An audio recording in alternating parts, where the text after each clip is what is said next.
चलिए अब खबरों में आगे बढ़ते हैं। पोर्नोग्राफी केस में सूत्रों के हवाले से एक बड़ी खबर हम आपको दे दें कि राज कुंद्रा और अरविंद श्रीवास्तव ने एक ग्रुप से 110 करोड़ रुपए कमाए। जी हां, ये एचएस ग्रुप में राज कुंद्रा ने पॉर्न मेंबर्स को जोड़ा हुआ था। सोर्सेज ये बताते हैं कि 90 पॉर्न फिल्मों के एवज में यहां 110 करोड़ रुपए की कमाई राज कुंद्रा और अरविंद श्रीवास्तव ने की और ये जो पैसा आता था ये एचएस ग्रुप में जुड़े मेंबर्स को बांट दिया जाता था।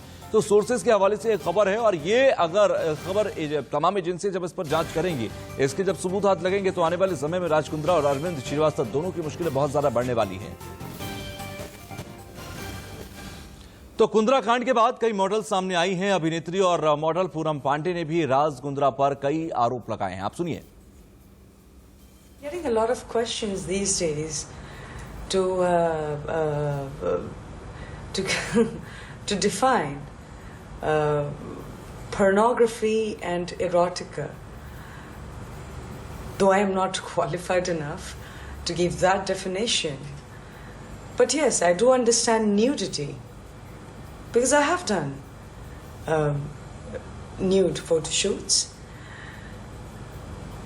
You see, what I can speak about nudity is, I mean, if today you go to a bookshop, you can buy a Kama Sutra book. In the 70s, M.F. Hussain used to paint nude paintings. In the 70s. It's a form of art. We have temples, we have places where you see nude sculptures. It's a form of art. It's beautiful. So, this is what I think about nudity. It's even in our films, we show a form of art. तो आपने पूनम पांडे को सुना। हमारी सहयोगी अब हमारे साथ जुड़े उर्वशी खोना मुंबई से। उर्वशी, अगर देखें एक एक कर तमाम खुलासे हो रहे हैं। एक अगर आप देखें इंडस्ट्री के अंदर एक तबका वो भी है जो कह रहा है कि राज कुंद्रा को फंसाने की कोशिश कर रहे हैं, लेकिन लगातार क्राइम ब्रांच की इन्वेस्टिगेशन में जो एक एक करके पहलू सामने आ रहे हैं, चाहे वो 110 करोड़ रुपए कमाने की बात हो, घर से सर्वर की बरामदगी हो, ये सारी चीजें दूसरी तरफ कहीं ना कहीं मुश्किलें बढ़ा रही हो। अब तो शर्लिन चोपड़ा ने भी कहा कि राज कुंद्रा यौन शोषण करते हैं। जी बिल्कुल, कई ऐसे विक्टिम्स बाहर आ रही हैं। इसके अलावा ये जो सारी एक्ट्रेसेस बात कर रही हैं वो भी आके खुले बोल रही हैं कि किस तरह से राज कुंद्रा इन्वॉल्व है इन सारी चीज़ों में। ये सारी चीज़ें राज कुंद्रा के लिए मुश्किलें बढ़ा रहे हैं। At the same time investigation level पर आप देखिए, हर दिन हर लेवल पर, इनफैक्ट दिन में हर लेवल पर कुछ न कुछ चीज़ें बाहर आ रही है, बड़े बड़े खुलासे हो रहे हैं। फिर क्यों ना वो सर्वर का मामला हो या वो पॉर्न क्लिप्स जो इतने सारे मिले गए हैं उसको लेकर हो, एप्लीकेशंस जो है उनके द्वारा जो पैसे कमाए गए थे और किस तरह का एक 3 साल का प्लान था, प्लान ए नहीं तो प्लान बी एग्जीक्यूट होगा, ऐसा ये पूरा का पूरा हम कह सकते हैं सेटअप बिठाया गया था कि किस तरह से पॉर्न इंडस्ट्री या पोर्नोग्राफी से कैसे एक बिजनेस बनाया जाए और इस पोर्नोग्राफी मामले में किस तरह से इन सारे मॉडल और एक्ट्रेसेस को गुमराह कर उनसे जबरदस्ती कहीं ना कहीं कई एक्ट्रेसेस आकर बात कर रही हैं। कई ऐसी मॉडल्स हैं जो विक्टिम्स हमसे भी जिन्होंने बात की उन्होंने बताया कि उन्हें ये बताया जाता था कि हो रही है कुछ नॉर्मल शॉर्ट मूवी की शूटिंग्स, पर बाद में जो है उनसे जबरदस्ती ये सारी चीजें करवाई जाती थी। तो इसीलिए जो है कल बेल रिजेक्ट हुई है राज कुंद्रा की।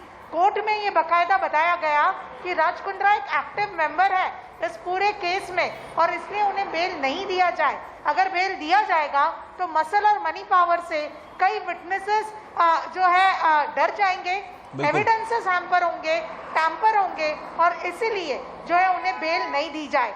आज मुंबई हाईकोर्ट में पोस्ट लंच राज कुंद्रा ने अपने अरेस्ट को चैलेंज किया है, उसकी हियरिंग होनी है। इसके अलावा कई ऐसी चीजें बाहर आ रही हैं, जैसे सेबी ने जो है झटका लगाया है शिल्पा शेट्टी और राज कुंद्रा के कंपनीज को लेकर। इसके अलावा अब जो मालवनी में एफआईआर दर्ज हुई थी जिसमें 4 प्रोड्यूसर्स जो राज कुंद्रा के कंपनी के प्रोड्यूसर्स हैं उनका नाम एफआईआर में दर्ज है गहना वशिष्ठ के साथ उनको लेकर भी बिल्कुल, ये वो पूरा तमाम केस अब लोग प्रॉपर्टी सेल में वो गया है। तमाम लोग यानी जो कि ग्रुप्स में प्रॉपर्टी ऐड सेल थे, जो वो सारा- तमाम लोग जो राज कुंद्रा के साथ मिले हुए थे, इस पूरे नेक्सस को चलाते थे, उन सबकी मुश्किलें तो बढ़ी रही हैं और उन्हीं से कहीं ना कहीं एक ऐसा वो एविडेंस बनकर तैयार होगा जो इस पूरे नेक्सस को कोर्ट के सामने एक्सपोज करेगा। ठीक है, शुक्रिया उर्वशी हमसे जुड़ने के लिए और बातचीत करने के लिए। अब खबरों में आगे बढ़ते बात करते हैं टोक्यो ओलंपिक की। भारत के लिए 3 अच्छी खबरें हैं आज टोक्यो ओलंपिक से आई हैं। पुरुष हॉकी में भारत ने अर्जेंटीना को 3-1 से हरा दिया। हॉकी में क्वार्टर फाइनल में पहुंची है पुरुष हॉकी टीम और इसके साथ ही साथ अब बात करते हैं बैडमिंटन की, तो वहां पर क्वार्टर फाइनल में पहुंची है पीवी सिंधु। तीसरा तीरंदाजी का मामला जहां पर भारत के अतानु क्वार्टर फाइनल में पहुंच गए। तो ये 3 अच्छी खबरें आज टोक्यो ओलंपिक से सुबह सवेरे आई हैं। तीनों ही खेलों में भारत ने सर्वश्रेष्ठ प्रदर्शन किया है और इसी की बदौलत अब ये तीनों ही खेलों को देखें तो हमारे भारतीय खिलाड़ी और जाबाज यहां पर पहुंचे हैं क्वार्टर फाइनल में। एक तरफ डेनमार्क को हराकर पीवी सिंधु पहुंची क्वार्टर फाइनल में। इसके अलावा पुरुष हॉकी टीम आज अर्जेंटीना को हराकर, अर्जेंटीना को हराना एक बड़ी बात है क्योंकि एक डिफेंडिंग चैंपियन पिछली बार के टोक्यो के रही, रियो ओलंपिक की गोल्ड मेडल का सफर तय किया। और इसी से बड़ी खबर, एक और बड़ी खबर हम आपको बता दें कि टोक्यो ओलंपिक में भारत में एक और पदक की उम्मीद जाग गई है, यानी कि boxer Satish Kumar quarter final में पहुंच गए हैं। 91 किलो वर्ग के क्वार्टर फाइनल में पहुंच गए सतीश कुमार। सतीश ने जमैका को रिकॉर्ड को 4-1 से हराया। जमैका के रिकॉर्डों को 4-1 से हराया है सतीश ने। तो बॉक्सर सतीश से एक और मेडल की उम्मीद जाग गई है।